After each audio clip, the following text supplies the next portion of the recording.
Hello friends, स्वागत है आप सभी का अपने चैनल एजुकेशन एस्केप पॉइंट में। हम यूथ कंपटीशन टाइम्स बुक में हिस्ट्री को कवर कर रहे हैं। हिस्ट्री में हम आधुनिक भारत के इतिहास को कवर कर रहे थे। आज हम क्रिप्स मिशन एवं भारत छोड़ो आंदोलन को कवर करेंगे। इस बुक में वन लाइनर क्वेश्चन दिया गया है, आपके किसी भी परीक्षा के पॉइंट से काफ़ी इंपॉर्टेंट होने वाला है। तो चलिए शुरू करते क्रिप्स मिशन एवं भारत छोड़ो आंदोलन को।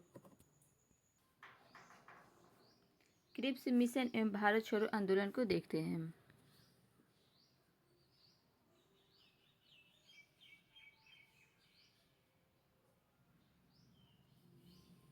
सबसे पहले क्रिप्स मिशन देखते हैं। ब्रिटिश प्रधानमंत्रियों में से किसने भारत में क्रिप्स मिशन भेजा था? तो विंस्टन चर्चिल ने भेजे थे। भारत में क्रिप्स मिशन किस वर्ष आया था? तो मार्च 1942 में आया था। ब्रिटानिया सरकार के प्रस्तावों के प्रारूप घोषणा जो सर स्टैफोर्ड क्रिप्स लाए थे में सम्मिलित थे। तो भारत को एक डोमिनियल स्टेट की स्थिति दी जानी चाहिए। सब प्रांतों और राज्यों को मिलाकर एक भारतीय संघ होना चाहिए। कोई भी प्रांत या भारतीय राज्य भारतीय संघ के बाहर रहने का निर्णय ले सकता है और भारत का संविधान भारत की जनता के द्वारा निर्मित की जाए चाहिए।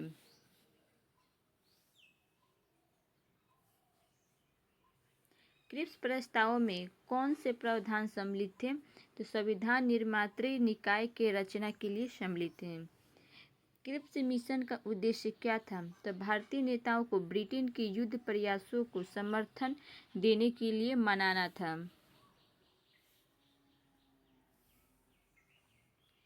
कौन सा ब्रिटिश प्रतिनिधिमंडल भारतीय नेताओं के साथ उनकी मांगों पर चर्चा करने के लिए भारत आया था? तो क्रिप्स मिशन आया था 23 मार्च 1942 को। क्रिप्स मिशन के प्रमुख शर्त देखते हैं। तो युद्ध के बाद भारत को डोमिनियल राज्य का दर्जा दिया जाएगा जो किसी बाहरी सत्ता के अधीन नहीं होगा। दूसरा था भारतीयों को अपना संविधान निर्मित करने का अधिकार दिया जाएगा, जिसके लिए युद्ध के बाद एक संविधान निर्मात्री परिषद बनेगी जिसमें ब्रिटिश भारत के प्रांतों के निर्वाचित सदस्य और देशी रजवाड़ों के प्रतिनिधि शामिल होंगे। तीसरा था ब्रिटिश भारत को कोई प्रांत यदि नए संविधान को स्वीकार न करना चाहे तो उसे वर्तमान संवैधानिक स्थिति बनाए रखने का अधिकार होगा। नए संविधान को न स्वीकार करने वाले प्रांतों को अपना अलग संविधान बनाने की आज्ञा होगी। चौथा है युद्ध के दौरान ब्रिटिश वायसराय की एक नई कार्यकारी परिषद का गठन किया जाएगा जिसमें भारतीय जनता के प्रमुख वर्गों के प्रतिनिधि शामिल होंगे, लेकिन रक्षा मंत्रालय ब्रिटिश नेतृत्व के पास होगा। सर स्टैफोर्ड क्रिप्स की योजना में यह परिकल्पना थी कि द्वितीय विश्व युद्ध के बाद भारत को डोमिनियल स्टेट का दर्जा दे देना चाहिए।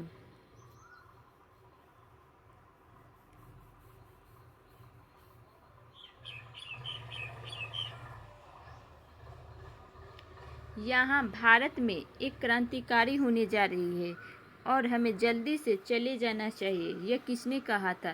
तो सर स्टैफोर्ड क्रिप्स ने कहा था।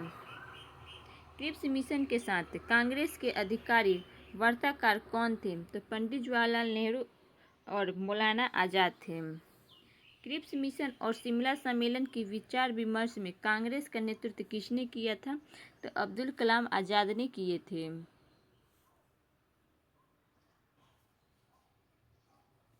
किसकी दृष्टि में क्रिप्स प्रस्ताव एक टूटते हुए बैंक के नाम एक उत्तर दिनांकित चेक था? तो महात्मा गांधी के। किस वायसराय ने गांधी जी के आंदोलनों को राजनीतिक फिरौती कहा था? तो लॉर्ड लिंथिगो ने कहा था।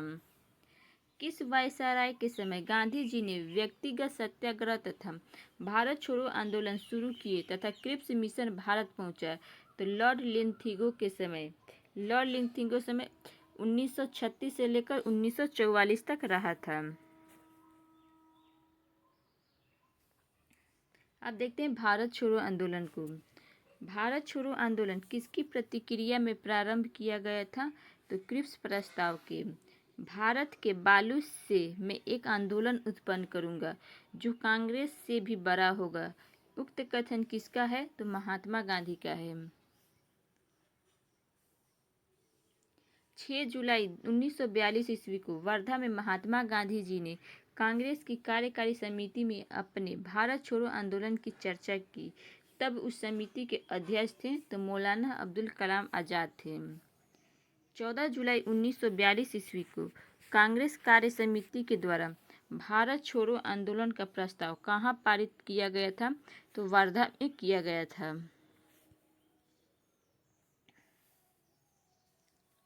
भारत छोड़ो प्रस्ताव का आलेख किसने बनाया था? तो महात्मा गांधी ने नेहरू और आज़ाद के सहयोग से। वर्ष 1942 में कांग्रेस के बम्बई अधिवेशन में किसके द्वारा भारत छोड़ो प्रस्ताव प्रस्तावित किया गया? तो जवाहरलाल नेहरू के द्वारा। भारत छोड़ो प्रस्ताव की किसने अनुशंसा की थी? तो सरदार वल्लभ भाई पटेल ने किए थे।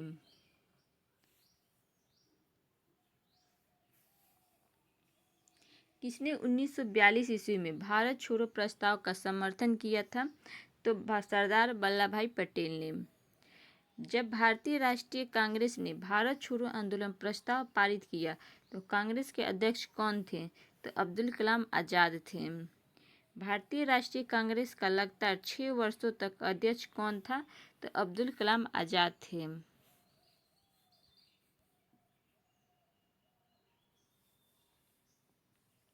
भारत छोड़ो का नारा किसने दिया था? तो यूसुफ मेहर अली ने। भारत छोड़ो आंदोलन के समय भारत का प्रधान सेनापति कौन था? तो लॉर्ड वेवेल था। भारत छोड़ो आंदोलन के समय इंग्लैंड के प्रधानमंत्री कौन थे? तो चर्चिल थे 1940 से 1945 तक। भारत छोड़ो आंदोलन का प्रस्ताव बम्बई के किस मैदान में पारित किया गया था? तो ग्वालियर टैंक में। 8 अगस्त 1942 ईस्वी को कांग्रेस ने भारत छोड़ो आंदोलन प्रारंभ करने की घोषणा कहाँ पे की थी? तो बम्बई में किए थे। भारत छोड़ो आंदोलन प्रारंभ करने के एक दिन पूर्व महात्मा गांधी ने क्या कहा था? तो सरकारी कर्मचारी नौकरी न छोड़े लेकिन कांग्रेस के प्रति अपनी निष्ठा की घोषणा कर दे। सैनिक अपने देशवासियों पर गोली चलाने से इनकार कर दे। छात्र पढ़ाई तभी छोड़े जब आज़ादी प्राप्त हो जाने तक अपने इस निर्णय पर दृढ़ रह सके।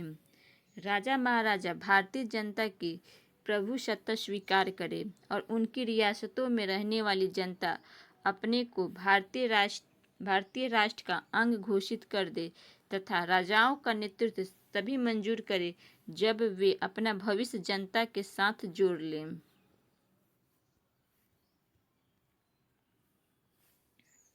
भारत छोड़ो आंदोलन कब प्रारंभ हुआ? तो 9 अगस्त 1942 को।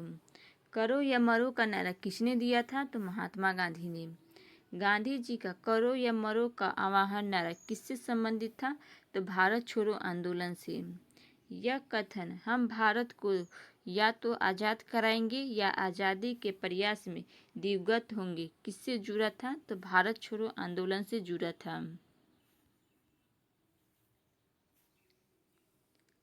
हम या तो स्वतंत्र भारत लेंगे या इसके प्रयास में मर जाएंगे। यह नारा किसने दिया था? तो महात्मा गांधी ने। किसने कहा था आज़ादी हमारी पहुंच में है, हमें इसे कसकर पकड़ लेना है? महात्मा गांधी ने कहे थे। भारत छोड़ो आंदोलन के नेताओं को गिरफ्तार करने के लिए ब्रिटिश शासन द्वारा चलाया गया ऑपरेशन क्या था? तो ऑपरेशन जीरो आवर था।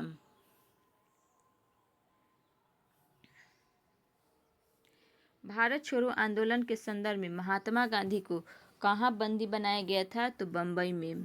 भारत छोड़ो प्रस्ताव पारित होने के बाद गांधी जी को कहाँ पर कैद किया गया था? तो आगा खां पैलेस में। किसे भारत छोड़ो आंदोलन के दौरान गिरफ्तार कर अहमदनगर किले में रखा गया था? तो जवाहरलाल नेहरू, पट्टाभी सीतारामैया और गोविंद बल्लभ पंत को।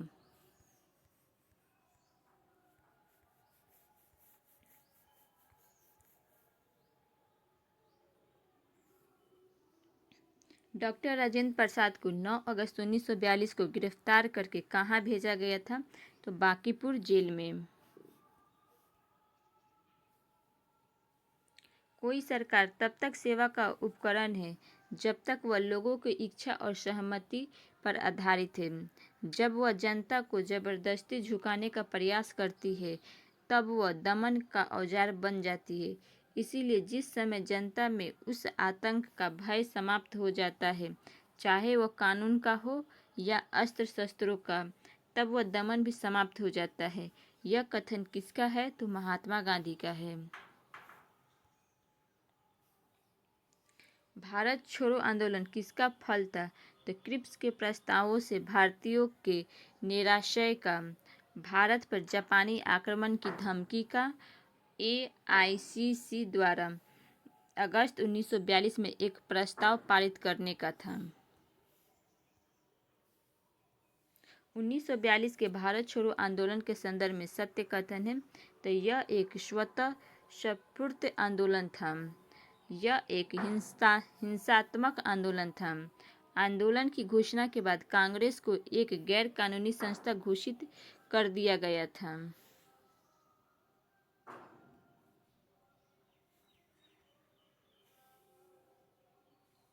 ऑपरेशन रूबिकॉन यह कूट शब्द था जिसे भारत में ब्रिटिश सरकार के द्वारा किस संदर्भ में प्रयोग में लाया जाना था? तो जेल में गांधी का आमरण अनशन के समय भारत छोड़ो आंदोलन 1942 के दौरान गांधी जी की मृत्यु पर लाया जाना था।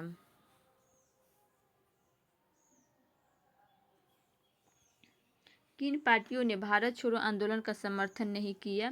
तो Hindu Mahasabha, Communist Party of India, Unionist Party of Punjab तथा मुस्लिम लीग ने समर्थन नहीं किया।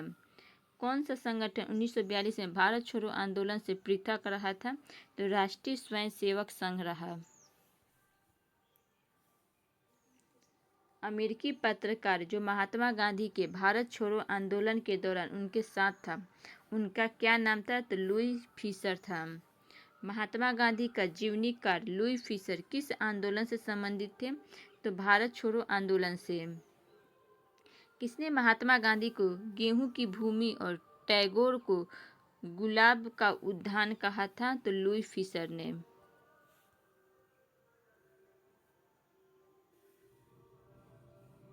भारत छोड़ो आंदोलन के समय कौन युवा महिला नेत्री अवज्ञा और प्रतिरोध का प्रतीक थी? तो अरुणा आशफ अली।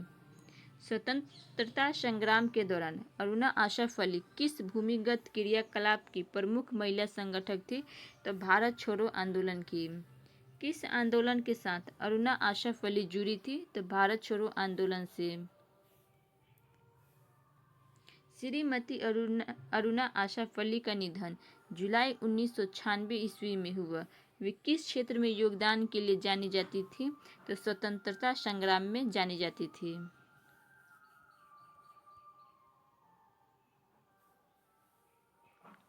भारत छोड़ो आंदोलन के समय किसने कांग्रेस रेडियो का प्रसारण किया था?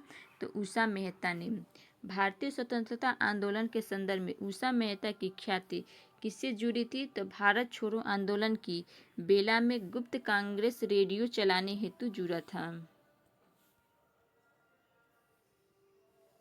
कौन कांग्रेस रेडियो पर भारत छोड़ो आंदोलन की अवधि में नियमित रूप से कार्यक्रम प्रसारित करता था? तो राम मनोहर लोहिया ने। राष्ट्रवादियों ने बम्बई के निकट पहली बार गुप्त ट्रांसमीटर का उपयोग कब किया था? तो भारत छोड़ो आंदोलन के समय किए थे। भारत छोड़ो आंदोलन से उत्पन्न दंगे से कौन सा राज्य क्षेत्र सबसे अधिक प्रभावित रहा था? तो बिहार और उत्तर प्रदेश संयुक्त प्रांत रहा था। महात्मा गांधी तथा उनके सहयोगी की 1942 ईस्वी में हुई धरपकड़ से बिहार में बहुत दंगे हुए। इसमें रेल सेवा पूर्ण रूप से ठप हो गई। उसमें अधिकतम प्रभावित जिला कौन था? तो मुंगेर था।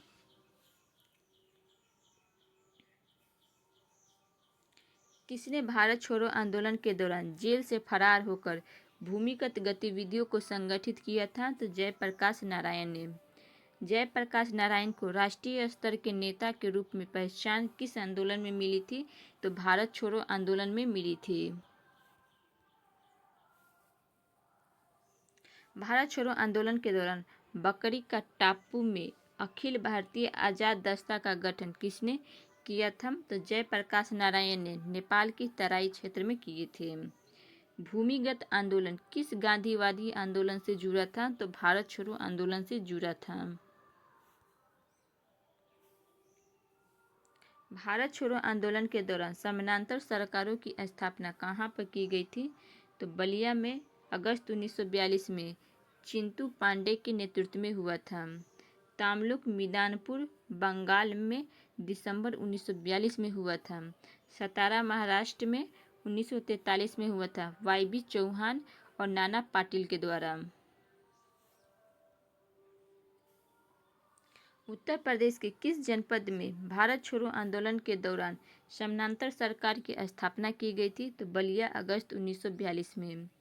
भारत छोड़ो आंदोलन के दौरान समानांतर सरकारों का उद्गम एक प्रमुख विशेषता थी। अगस्त 1942 में बलिया पूर्वी उत्तर प्रदेश में इस तरह की समानांतर सरकार का नेता कौन था? तो चिंतु पांडे था।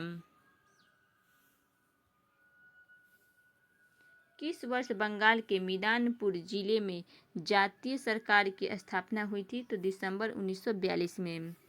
मिदानपुर जनपद के तामलुक में भारत छोड़ो आंदोलन के दौरान जो समानांतर सरकार स्थापित की गई थी उसका नाम क्या था? तो जातीय सरकार था।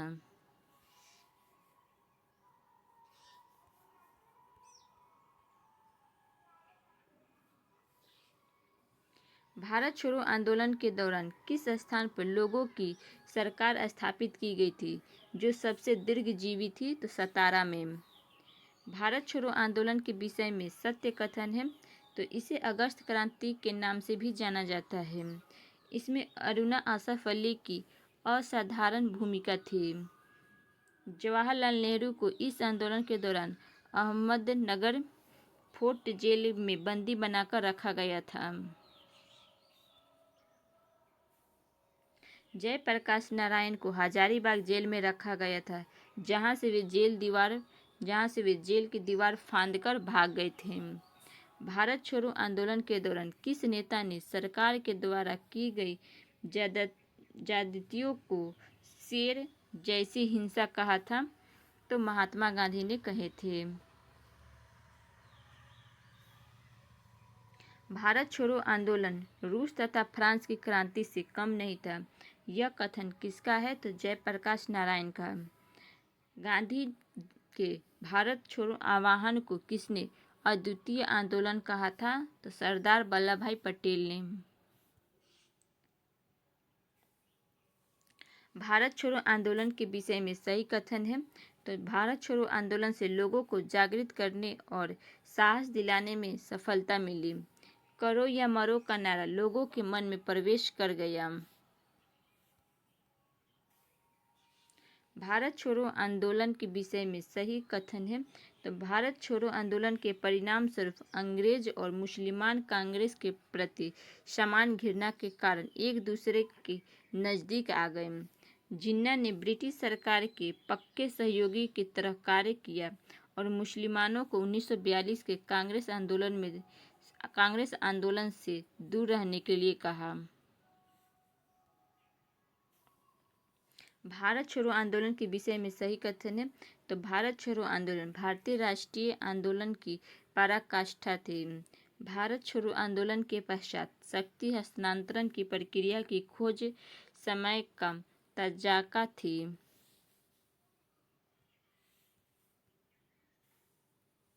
भारत छोड़ो आंदोलन के दौरान जेंटलमैन एग्रीमेंट किन किन के मध्य संपन्न हुआ? तो मिर्जा इस्माइल और हीरा लाल शास्त्री के जयपुर प्रजामंडल में संपन्न हुआ। भारत छोड़ो आंदोलन के विषय में सही कथन है तो लॉर्ड लिंथिगो ने 1942 के अगस्त आंदोलन को सिपाही विद्रोह के बाद सर्वाधिक गंभीर विद्रोह कहा था और कुछ क्षेत्रों में किसान व्यापक जनांदोलन में उठ खड़े हुए थे।